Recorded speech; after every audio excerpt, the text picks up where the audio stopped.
নমস্কার, সবাইকে স্বাগত আজকের অনুষ্ঠানে।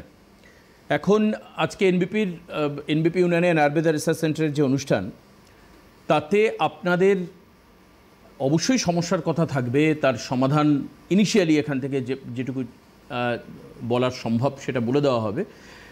কিন্তু যেটা মূলত বার্তা থাকবে সেটা হচ্ছে আপনারা দেরি না করে আপনাদের সম্পর্কে সজাগ সচেতন হয়ে নিচে দেওয়া যে হেল্পলাইন নাম্বার, এই হেল্পলাইন নাম্বারে ফোন করবেন। এই যে হেল্পলাইন নাম্বার 9830235527 এবং 37, এই নাম্বারে ফোন করবেন এবং নিজের নাম এনরোল করুন, আয়ুর্বেদ চিকিৎসার সুবিধা নিন।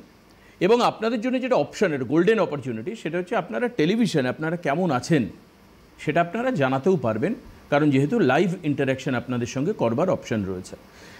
আমি স্বাগত জানাবো ডক্টর নীলাঞ্জনা ভট্টাচার্য, আজকে আমাদের সঙ্গে লাইভ অনুষ্ঠানে উপস্থিত রয়েছেন। আজকে যে বিষয় নিয়ে আমরা আলোচনা করব সেটা হচ্ছে ইন্টেস্টিনাল ইসচেমিয়া, এটা আজকের আলোচনার বিষয়। তো কি এই রোগ, বারবার করে নামটা বলছি না, আপনারা শুনেই নিয়েছেন একবারে। তো এটা কি সমস্যা এবং কেন হয়, কী জন্য হয়, এবং এর থেকে তার ওয়ার্স্ট এফেক্ট কি পড়তে পারে, এবং যেহেতু ইন্টেস্টিনাল রয়েছে তার মানে এর সঙ্গে পেট কেন্দ্রিক সমস্যা যুক্ত রয়েছে। এর আগেও আমরা অনুষ্ঠানে শুনেছি যে পেটের সমস্যা মানে কিন্তু আপনার সারা শরীরের সমস্যার একটা কেন্দ্রবিন্দু হচ্ছে আপনার পেট, ইন্টেস্টাইন। এখন কি এই রোগ, আমি ম্যাডামকে স্বাগত জানাবো আজকের অনুষ্ঠানের সঙ্গে। এই অসুস্থতা সম্পর্কে আপনি প্রথম মানে আলোকপাত করুন, তারপরে চিকিৎসা সম্পর্কে আমরা শুনব। নমস্কার। ইন্টেস্টিনাল ইসচেমিয়া আমাদের ইসচেমিক হার্ট ডিজিজ, আমরা অনেকেই জানি যে তার মধ্যে একটা ব্লকেজ সৃষ্টি হওয়া বা রক্ত সঠিকভাবে চলাচল না করা। তো ইন্টেস্টাইন আমাদের দুটো রয়েছে, একটি লার্জ ইন্টেস্টাইন, একটি স্মল ইন্টেস্টাইন, মানে যেটাকে আমরা ক্ষুদ্রান্ত এবং বৃহদন্ত্র বলে থাকি। তো তার মধ্যে প্রচুর ভেসেলস বা ভেইন তার মধ্যে দিয়ে যাচ্ছে, সেখানেও রক্ত সঞ্চালন হচ্ছে, তার মধ্যেও কোষ রয়েছে। তো এই রক্ত সঞ্চালনের মধ্যে যদি বাধা সৃষ্টি হয়, বাধা প্রাপ্ত হয়, যে নার্ভগুলো রয়েছে তার মধ্যে যদি রক্ত সঞ্চালনটা বন্ধ হয়ে যায়, সেটাকে আমরা ইন্টেস্টিনাল ইসচেমিয়া বলে থাকি। সেটা আপনার ব্লকেজ বা বাধা সৃষ্টি হওয়ার অনেক কারণ রয়েছে। যদি আপনার ফ্যাট ডিপোজিশন অনেক বেশি হয়ে যায় আপনার ব্লাডের মধ্যে, যেটাকে আমরা কোলেস্টেরল লেভেল হাই অনেক সময় আমরা বলে থাকি, তো আপনার ব্লাডের মধ্যে যদি ফ্যাটের মাত্রা মানে চর্বির মাত্রা বেড়ে যায়, সেই রক্তটা তো আমাদের সারা শরীরের মধ্যে ছড়িয়ে যাচ্ছে, তো ইন্টেস্টাইনও সেম রক্তটাই আসবে আপনার ঘুরে। তো সেখানে গিয়ে আপনার ফ্যাটের লেয়ার জমতে জমতে, চর্বির লেয়ার জমে জমে সেখানে আপনার একটা ব্লকেজ বা বাধা সৃষ্টি হয়ে যেতে পারে, যে এইটুকু জায়গা অবধি ব্লকেজ, তারপর থেকে আর রক্ত আপনার সরবরাহ হচ্ছে না। যদি ব্লাড ফ্লো ঠিকভাবে না হয় তাহলে সেখানে সঠিকভাবে অক্সিজেনের মাত্রাও গিয়ে পৌঁছাবে না। অক্সিজেনের মাত্রা না পৌঁছালে সেখানের কোষগুলো নষ্ট হবে। আপনার যে ডাইজেস্টিভ সিস্টেম যেটা রয়েছে, মানে খাবারটা আপনার মুখে আপনি খাবারটা দিলেন, সেখান থেকে আপনার খাদ্যনালী হয়ে যে প্রত্যেকটা অর্গান দিয়ে যে আপনার খাবারটা যাচ্ছে ইন্টেস্টাইনের মধ্যে এসে সেটা হয়তো আটকে যাবে, সেখান থেকে পরের স্টেপ সেখানে হয়তো খাবারটা আপনার আসবে না। তো ইন্টেস্টিনাল ইসচেমিয়া সেটা আপনার খুব কমন ডিজিজ আমি বলবো না। আফটার 50 ইয়ার্স, 50 বছরের ওপরে যারা রয়েছেন, মেল ফিমেল উভয়ের ক্ষেত্রেই এই সমস্যাটি দেখা দিতে পারে। কিছু কিছু কজ রয়েছে, যে আপনার কিছু মেডিসিন আপনি ক্রমাগত ব্যবহার করছেন, মাইগ্রেনের মেডিসিন তার মধ্যে একটি, বার্থ কন্ট্রোল পিল যেগুলো রয়েছে সেটা একটা মেডিসিন, আর অ্যালার্জির মেডিসিন, কোনো অ্যান্টি অ্যালার্জিক ড্রাগ আপনি অনেক দিন ধরে আপনি এই মেডিসিনগুলো ইনটেক করছেন, তার একটা সাইড এফেক্ট হিসাবেও কিন্তু আপনার ইন্টেস্টিনাল ইসচেমিয়া হতে পারে। যদি কোনো আঘাত লাগে, কোনো অ্যাক্সিডেন্ট হলো, আপনার কোনো বড় অ্যাক্সিডেন্ট হলো যেখানে আপনার পেটে চোট লাগলো, সেখান থেকেও কিন্তু এই ইসচেমিয়া সমস্যাটি আসতে পারে। আচ্ছা, এবার আমরা হার্টের ক্ষেত্রে ইসচেমিয়ার কথা আপনি বললেন, সেক্ষেত্রে দেখা যায় ব্লকেজ হলে মানুষের মৃত্যু পর্যন্ত ঘটতে পারে। হার্ট ব্লকেজ, এর ফলে হার্ট অ্যাটাক বা স্ট্রোক, দুটো যদিও আলাদা বলা হয়। এখন এই ক্ষেত্রে যে ইন্টেস্টিনাল ইসচেমিয়ার ক্ষেত্রে কি কি সমস্যা হতে পারে, আমাদের ইন্টেস্টাইন কতটা ড্যামেজ হতে পারে, বা আপনি বললেন যে প্রথমে ফ্যাট ডিপোজিশনের ফলে তৈরি হয়, তাহলে এই ফ্যাট যাতে না জমে আমাদের কি করা উচিত? প্রথমত তো আপনার ফ্যাটি খাবার আপনার খাদ্য তালিকা থেকে বাদ দিতে হবে। তবে হ্যাঁ, ফ্যাটেরও প্রয়োজন রয়েছে আপনার খাবারের তালিকায়, কিন্তু সেটা পর্যাপ্ত পরিমাণ। অতিরিক্ত ছাকা তেলে ভাজাভুজি খাবার যেগুলো রয়েছে, অনেকেরই প্রত্যেক দিনে যেটা রুটিন থাকে যে সকালে উঠে লুচি পরোটা এগুলো খাওয়া, সন্ধেবেলা আবার চপ সিঙ্গারা খাওয়া, তো এই জিনিসগুলোকে একটু চেঞ্জ করতে হবে। মাঝে মধ্যে হলো, দ্যাটস ফাইন। এবার এই যে অতিরিক্ত অয়েল যেটা, সেটাই আপনার শরীরের মধ্যে যেটুকু প্রয়োজন সেটা আপনার বডি অ্যাবজর্ব করে নেবে। যেটা এক্সেস আপনি খাচ্ছেন সেটা কিন্তু আপনার ব্লাডের মধ্যে গিয়ে জমা হচ্ছে, ফ্যাট ডিপোজিশন হচ্ছে আপনার এখানে।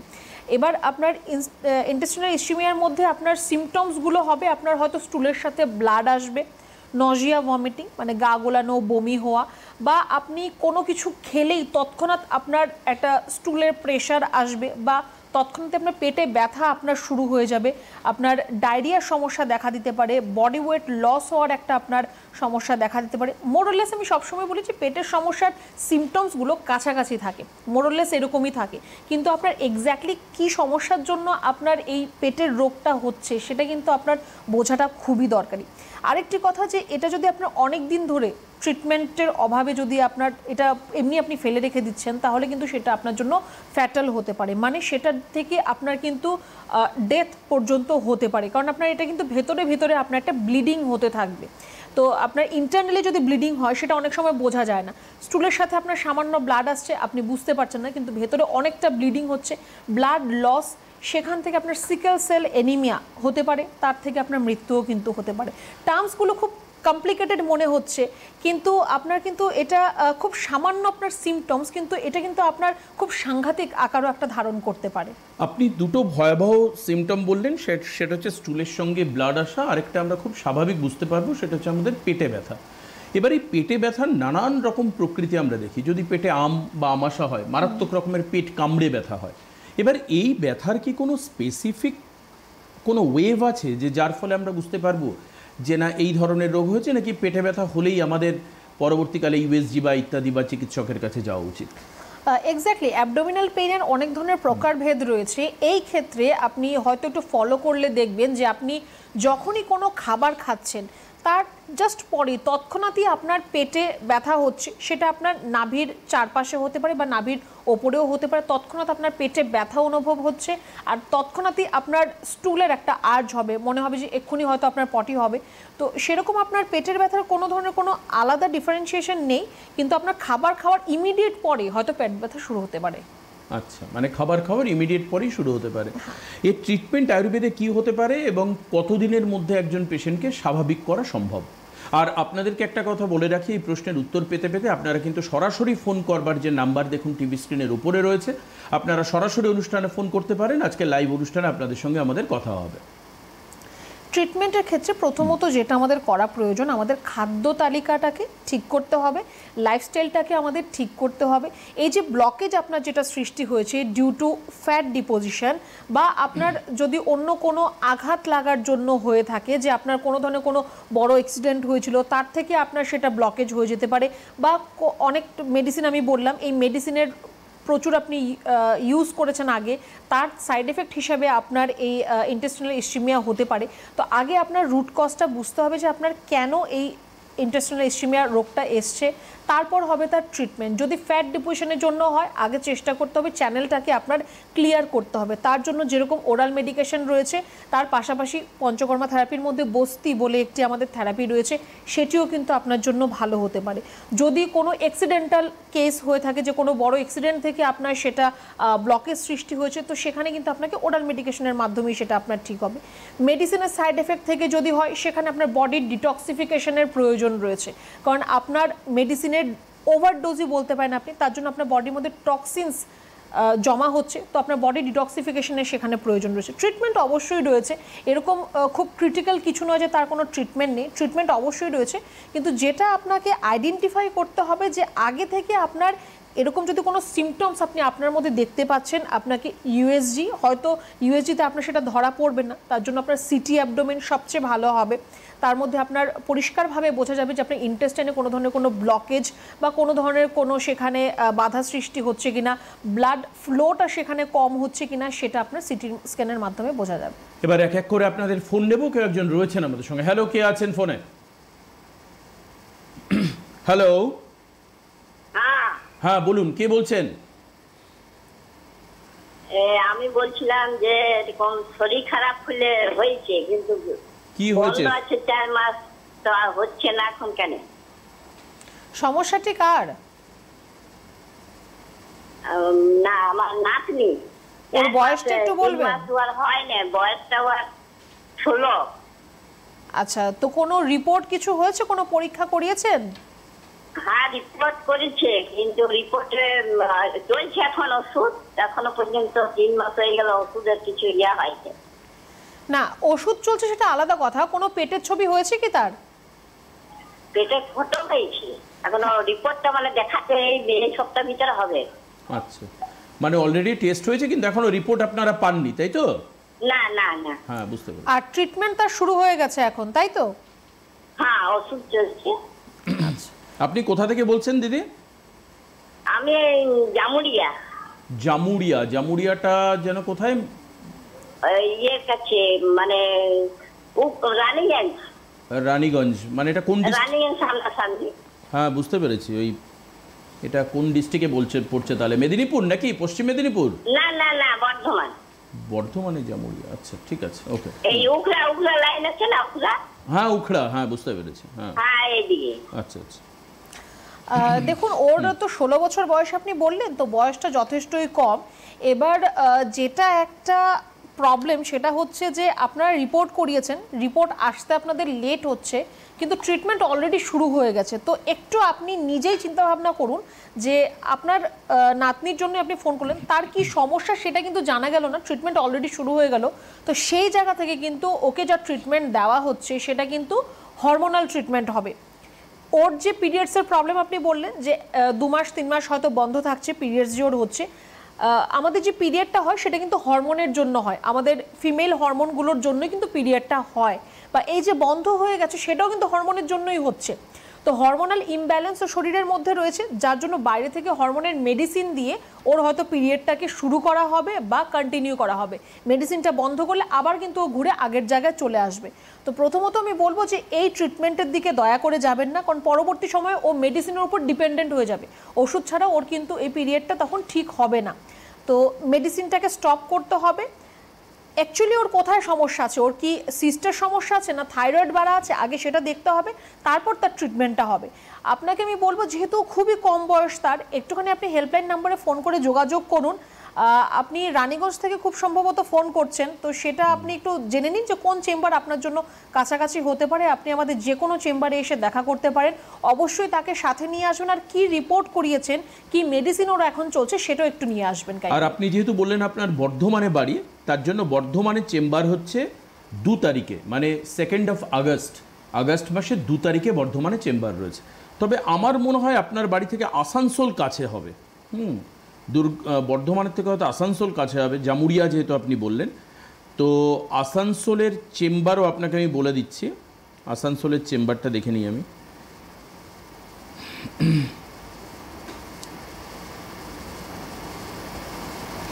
আমি আপনাকে বলে দিচ্ছি আসানসোলের চেম্বার কিছুক্ষণের মধ্যেই, আমি এখানে এখনই দেখতে পাচ্ছি না, আসানসোলের চেম্বারও বলে দিচ্ছি। আসানসোল 2 তারিখে চেম্বার থাকবে। আচ্ছা, আসানসোল হচ্ছে 2 তারিখে চেম্বার আছে, 2 তারিখে চেম্বার রয়েছে। Director sir doctor B Sharma চেম্বারে উপস্থিত থাকবেন। ডেফিনেটলি আপনি, আমার মনে হয় জামুরিয়ার কাছে আসানসোল হতে পারে, আপনি আসানসোলেও আসতে পারেন। ঠিক আছে, আপনার জন্য বলছি, কারণ এটা এখন থেকেই তার একটা প্রপার ট্রিটমেন্ট দরকার, না হলে পরবর্তীকালে কিন্তু নানান রকম সমস্যা এর থেকে আসতে পারে, মানে পিরিয়ডিক্যাল ট্রাবলসের জন্য নানান প্রবলেম আসতে পারে ও শরীরের ক্ষেত্রে। কে আছেন ফোনে? হ্যালো, নমস্কার ম্যাডাম। হ্যাঁ বলুন। হ্যাঁ, আমি হাওড়া থেকে রিয়াদে বলছি। বলুন। আমার বয়স 36। আমার এই মানে 1.5 মাস যাবত লক্ষ্য করছি আর হাঁটু থেকে গোড়ালির সাইড গুলো ফুলছে। আমি রিপোর্ট করিয়েছিলাম, কিডনি রিপোর্ট করিয়েছিলাম, ওইটা একটু পটাশিয়ামটা কম দেখা আছে, দেখতে পাচ্ছি। পটাশিয়াম কম আছে, আর কিডনি ভালো আছে, ক্রিয়েটিনিন ভালো আছে আপনার, ঠিক আছে? এটা হচ্ছে একটা ঠিকই আছে, সবই ঠিক আছে, শুধু ওইটাই একটু কম আছে, 3.33 আছে। আচ্ছা, তো আপনার কি দুটো পাই ফুলছে না একটা পার্টিকুলার একটা পা? না না, দুটো পাই ফুলছে। ইভেন আমার 8 মাস আগে একটা বড় অপারেশন হয়েছিল, পাটা ভেঙে গেছিল। কি অপারেশন হয়েছিল আপনার? পায়ে রড লাগানো আছে। আচ্ছা আচ্ছা, ওই পাই? না না না, দুটো পায়ের ডানটা। আচ্ছা, আর দুটো পাই ফুলছে, প্রেসারটা একটু বাড়া, আচ্ছা। 107/100 আছে। তো প্রেসারের মেডিসিন খাচ্ছেন আপনি? প্রেসার ডাক্তারবাবু 10 দিন দিয়েছিল, খেয়েছিলাম। তারপর আর খাচ্ছেন না? না, তারপরে আর খাচ্ছি না। আমি একবার দেখাতে যাবো আপনার ওখানে। বেশ, দেখুন আপনার যখন পা ফুলছে আপনি বলছেন, আবার আপনার একটা পায়ে অপারেশনও হয়েছে, তো আপনার পা ফোলার অনেকগুলো কারণ হতে পারে। একমাত্র যে কিডনির সমস্যা থাকলেই পা ফুলবে এরকম নয়, আপনার হার্টের সমস্যা থাকলে পা ফুলতে পারে, বা আপনার যদি আর্থ্রাইটিসের মতো কোনো প্রবলেম হয় সেখান থেকেও পা ফুলতে পারে। আপনার ক্ষেত্রে আপনার একটা অপারেশন হয়েছিল, তো যদি সেকেন্ডারি ইনফেকশন হয়, যে ভেতরে কোনো ইনফেকশন হচ্ছে আপনার, সেখান থেকেও আপনার পা ফোলা হতে পারে। তো এবার কারণটা কি আগে সেটা জানার প্রয়োজন রয়েছে। পটাশিয়াম কম আপনি বললেন, তার জন্য আপনার পা ফুলবে না। তাও যেহেতু আপনার পটাশিয়াম কম আছে, আপনি বলছেন আপনি পাকা কলা খেতে পারেন, ডাব খেতে পারেন, আপনি পটাশিয়াম আপনার তার থেকে মোটামুটি ফুলফিল হয়ে যাবে, এক্সট্রা করে কোনো কিছু মেডিসিনের প্রয়োজন নেই। আর আপনি হাওড়া থেকে ফোন করছেন, হাওড়ায় আমাদের 3টে চেম্বার রয়েছে, একটু আপনি যোগাযোগ করুন। যে চেম্বারটা আপনার বাড়ির কাছাকাছি রয়েছে আমাদের, সেখানে আপনি এসে একটু দেখা করবেন। আপনার প্রেসক্রিপশন রিপোর্টস যাই আপনি এতদিন ট্রিটমেন্ট করিয়েছেন সেগুলো একটু অবশ্যই সাথে নিয়ে আসুন। পা ঝুলিয়ে আপনি আপাতত বসবেন না, চেষ্টা করবেন পাটা একটু উঁচুতে রাখার জন্য, যাতে পায়ের সোয়েলিং বা ফোলাটা একটু কম হয় আপনার। বেশ, পরের ফোনে কে রয়েছেন? হ্যালো। হ্যালো, হ্যাঁ বলুন। নিত্যানন্দ জানা, আমার পূর্ব মেদিনীপুর থেকে বলছি। আচ্ছা বলুন, কি হয়েছে আপনার, প্রবলেম কি? ঘন ঘন পায়খানা যেতে হয়। ঘন ঘন যেতে হয়? বন্ধ হয়ে যায়। হ্যাঁ, ঘন ঘন যেতে হয়? কবার যেতে হয় একদিনে? একদিনে এখন 6-7 বার যেতে হয়। একদিনে 6-7 বার পায়খানায় যেতে হয়। আচ্ছা, সেটা কি আপনার নরম হয় পায়খানাটা? না, একটু শক্ত টাইপের। বেশ, আর পাতলা একদম শক্ত নয়। আচ্ছা, আর তার সাথে কি আপনার মিউকাস থাকে? স্টুলের সাথে মিউকাস থাকে আপনার? হ্যালো। হ্যাঁ, এটা বলতে বুঝতে পারছি আম আম না, সেটা কি ওটা বোঝা যাচ্ছে না আর কি। বেশ, ঠিক আছে। আপনার এই সমস্যা কতদিনের সমস্যা? এটা এটা 2 মাস হলো। 2 মাস। বেশ, দেখুন আপনার বারে বারে আপনার স্টুল হচ্ছে, তো সেটা একটা প্রবলেম তো অবশ্যই। আপনি বললেন যে একবার কখনো আপনার নরম হচ্ছে বা কখনো আপনার শক্ত হচ্ছে, তো আপনার যে ডাইজেস্টিভ সিস্টেম যেটা রয়েছে তার মধ্যে আপনার সমস্যা রয়েছে। আপনার খাবার ঠিকভাবে হজম হচ্ছে না, তার জন্য আপনার বারে বারে আপনার স্টুল হচ্ছে। তো আগে আপনাকে ডাইজেস্টিভ সিস্টেমটাকে আপনার ঠিক করতে হবে। তো আপনাকে বলবো যে আপনি এখন থেকেই শুরু করুন। সারাদিন আপনি যে জলটা খাচ্ছেন সেটা একটু ঈষদুষ্ণ গরম জল আপনি খাবেন, আর মাঝে মধ্যে আপনি একটু টক দই দিয়ে ঘোল তৈরি করে আপনি খেতে পারেন, সেটা আপনার পেটের জন্য ভালো হবে। আর খুব বেশি রিচ খাওয়া দাওয়া বা মাছ মাংস ডিম খুব বেশি আপনি খাবেন না। আপনি 10 দিনে 15 দিনে একদিন খান, তাতে কোনো সমস্যা নেই, কিন্তু খুব বেশি খাওয়া দাওয়া এগুলো করাটা আপনার চলবে না। বাইরে খাওয়া দাওয়াটা আপনি একটু বন্ধ রাখুন, খাওয়া দাওয়ার মধ্যে একটু চেঞ্জেস করুন, একটু এক্সারসাইজ করুন, যোগা প্রাণায়াম, হাঁটা দৌড়ানো, যেটাই আপনি করতে চান বা করতে পারেন সেটা আপনি একটু করবেন অবশ্যই। আর তারপরেও যদি আপনার মনে হয় যে না আপনার সমস্যার সমাধান হলো না, একই রকমভাবে আপনার চলছে, তাহলে তো একটু বলবো যে একটু আপনি আমাদের যে চেম্বার আপনার বাড়ির কাছাকাছি হবে, হেল্পলাইন নাম্বারে যোগাযোগ করে সেই চেম্বারে এসে দেখা করতে পারেন। একদমই। হেল্পলাইন নাম্বার দেখুন টিভি স্ক্রিনের নিচে দেওয়া রয়েছে, এই হচ্ছে হেল্পলাইন লেখা রয়েছে, দেখতে পাচ্ছেন। তার পাশে যে দুটো নাম্বার রয়েছে, আপনারা এই নাম্বার আপনাদের ডায়েরি খাতা বা ফোনে আপনারা সেভ করে রাখতে পারেন বা লিখে রাখতে পারেন। কে আছেন পরের ফোনে? হ্যালো। হ্যাঁ স্যার, বলছিলাম যে এর জন্য কোনো ডায়েট চার্ট বা কিছু? আপনি আগে আপনার কি প্রবলেম বলুন, কি হয়েছে আপনার বলুন। প্রবলেম বলতে আমার মানে খেলে অতিরিক্ত অ্যাসিডিটি হয়ে যায়। আচ্ছা। আর প্রতিদিন বাথরুম হয় না। আর মানে মুখে ব্রণ, চুল উঠে যাচ্ছে, আর শরীর ওয়েট কম আর কি। স্বাভাবিক। এই একদম মানে এরকম একাধিক ফোন আমাদের এখানে এসছে। ম্যাডাম বলছেন কি করতে হবে, অতি সহজে আপনি এর থেকে মুক্তি পেতে পারেন, শুনে নিন আগে।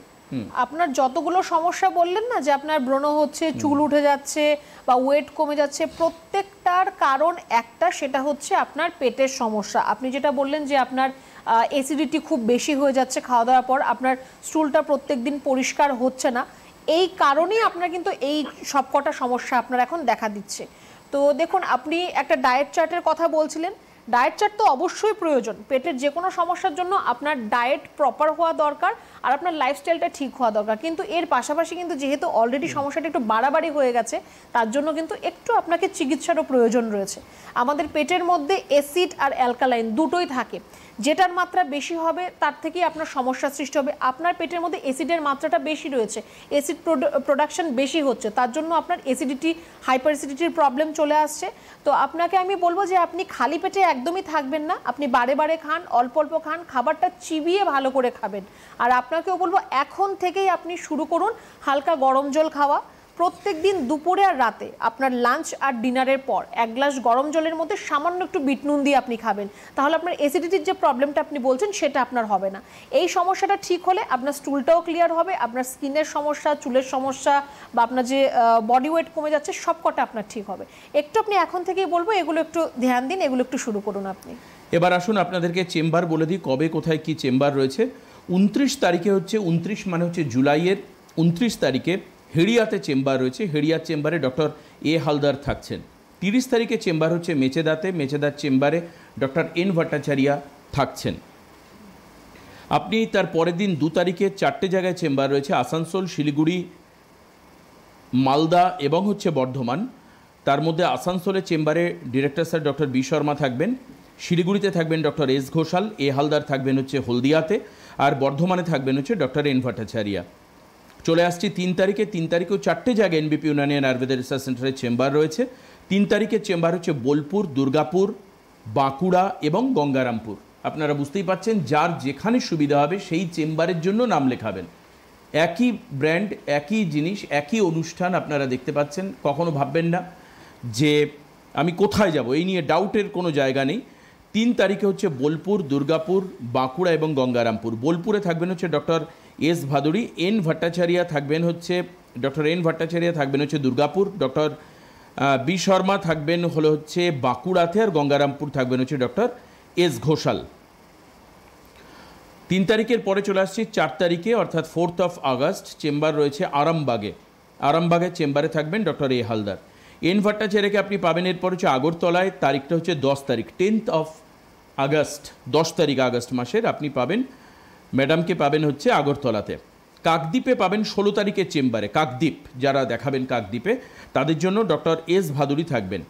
ডক্টর এ হালদারকে আপনি পাবেন হচ্ছে পুরুলিয়াতে। পুরুলিয়ার ডেট হচ্ছে 17 তারিখে পুরুলিয়ার সঙ্গে আরও 2টো জায়গায় চেম্বার রয়েছে, সেটা হচ্ছে শিলচর এবং গুয়াহাটি, 2টো আসামের চেম্বার। শিলচরে থাকবেন হচ্ছে ডক্টর এস ভাদুড়ি, আর ডক্টর বি শর্মা থাকবেন হচ্ছে গুয়াহাটিতে। ঝাড়গ্রামের চেম্বার হচ্ছে 18 তারিখে, 18/8 এই চেম্বার হচ্ছে ঝাড়গ্রামে। ঝাড়গ্রামে হচ্ছে ডক্টর এ হালদার থাকবেন, আর ডক্টর এস ঘোষালকে আপনি পাবেন হচ্ছে ডিব্রুগড়ে। ডিব্রুগড়ের চেম্বার হচ্ছে 15 তারিখে, 15/9, আর 16/9 চেম্বার হচ্ছে দিল্লিতে আপনি পাবেন হচ্ছে ডক্টর এ হালদারকে। আগস্টের আরও বেশ কিছু চেম্বার আপনাদের জন্য আছে, সেটা হচ্ছে 7 তারিখে বনগাঁর চেম্বার রয়েছে, ডক্টর এন ভট্টাচার্যকে পাবেন আপনি। 8 তারিখ হচ্ছে ক্যানিংয়ের চেম্বার, ডক্টর আর দেকে পাবেন সেখানে। 22 তারিখে রায়গঞ্জের চেম্বার রয়েছে, রায়গঞ্জে ডক্টর এস ঘোষালকে পাবেন। 9 তারিখে মানে 9th of August আপনি খড়গপুরের চেম্বারে ডক্টর এন ভট্টাচার্যকে পাবেন। 9 তারিখে মালদাতে চেম্বার রয়েছে, ডক্টর এস ঘোষালকে পাবেন। 9 তারিখে বহরমপুরেও চেম্বার রয়েছে, ডক্টর বি শর্মাকে পাবেন। 10 তারিখে চেম্বার হচ্ছে কোচবিহারে, ডক্টর এস ঘোষালকে পাবেন। 10 তারিখে আরেকটা চেম্বার হচ্ছে কৃষ্ণনগরে, সেখানেও ডক্টর বি শর্মাকে পাবেন। 24 তারিখে আলিপুরদুয়ারে চেম্বার রয়েছে, ডক্টর বি শর্মাকে পাবেন। 31 তারিখে জামশেদপুরে চেম্বার রয়েছে, ডক্টর এন ভট্টাচার্যকে পাবেন। এই হচ্ছে টোটাল শিডিউল। এবার যেটা ওভারঅল বলতে হয় সেটা হচ্ছে নিচের হেল্পলাইন নাম্বারে ফোন করে আপনার বাড়ি কোথায় সেটা বলবেন। হেল্পলাইন নাম্বার থেকে আপনাকে হেল্প করে দেবে যে আপনার বাড়ির কাছাকাছি কোন চেম্বার এবং কোন ডেটে রয়েছে এবং কোন ডাক্তারবাবুকে আপনি সেখানে গেলে পাবেন, সেটাও আপনাকে বলে দেওয়া হবে, গাইড করে দেওয়া হবে। আপনাদের কাজ হচ্ছে শুধুমাত্র হেল্পলাইন নাম্বারটাকে নোট করে রাখুন। কে আছেন পরের ফোনে? হ্যালো, হ্যাঁ নমস্কার, বলুন ম্যাডাম, কোথা থেকে বলছেন? আমি হাওড়া থেকে বলছি। কোথা থেকে? হাওড়া। হাওড়া থেকে বলুন, কি হয়েছে আপনার? বলছি যে হার্নিয়ার তো প্রবলেম হচ্ছে আমার দাদা, কিন্তু এখন পেটটা ব্যথা করছে, কি হার্নিয়ার কি ট্রিটমেন্ট করতে কি বললেন না, কিছুই বোঝা গেল না, বুঝলেন তো? আর একটু পরিষ্কার করে বলুন। পেটের একটু যন্ত্রণা হচ্ছে, এখন অপারেশন করাতে ইচ্ছুক না, এই জন্য ম্যাডামের সঙ্গে জানতে চাইছি যে পেটের এই হার্নিয়ার ব্যাপারটা কি। হার্নিয়ার ব্যাপার কি হবে, কি করলে কি হবে? আচ্ছা আচ্ছা, আপনার দাদা বা ভাইয়ের হয়তো আপনি সমস্যাটা বললেন, তাই তো?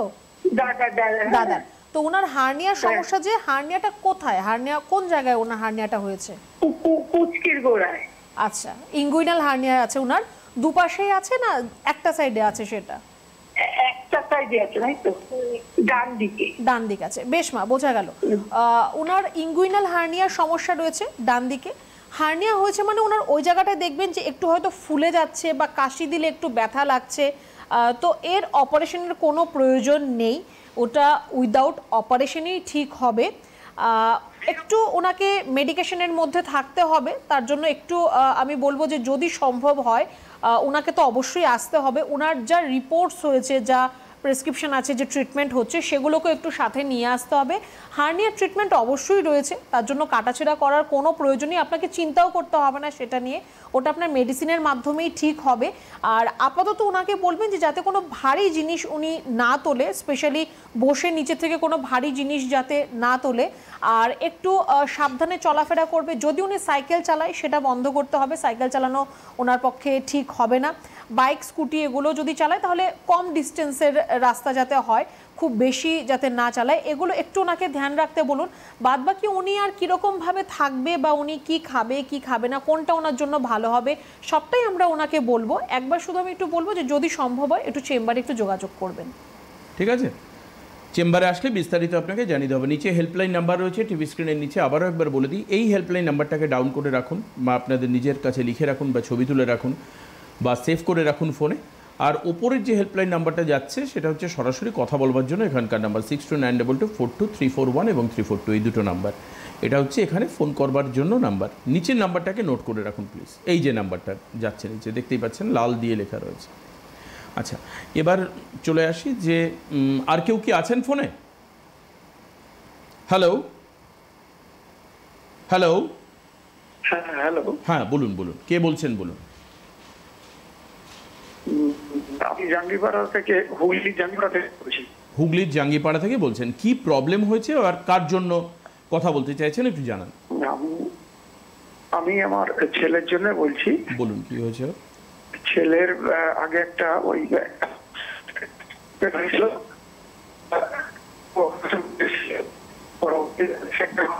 কিছু বোঝা যাচ্ছে না, প্লিজ আরেকবার একটু আপনি একটু টাওয়ারে এসে কথা বলুন প্লিজ, মানে বন্ধ ঘর থেকে একটু বাইরে আসুন। হ্যাঁ হ্লো, হ্যাঁ বলুন কি হয়েছে ছেলের। ছেলের ফার্স্ট একটা অ্যাবসেস হয়েছিল, অ্যাবসেস থেকে ডাক্তারবাবু অপারেশন করলেন, করবার পরেতে সেই জায়গাটা পরে আস্তে আস্তে পুঁজ আসতে আরম্ভ করলো।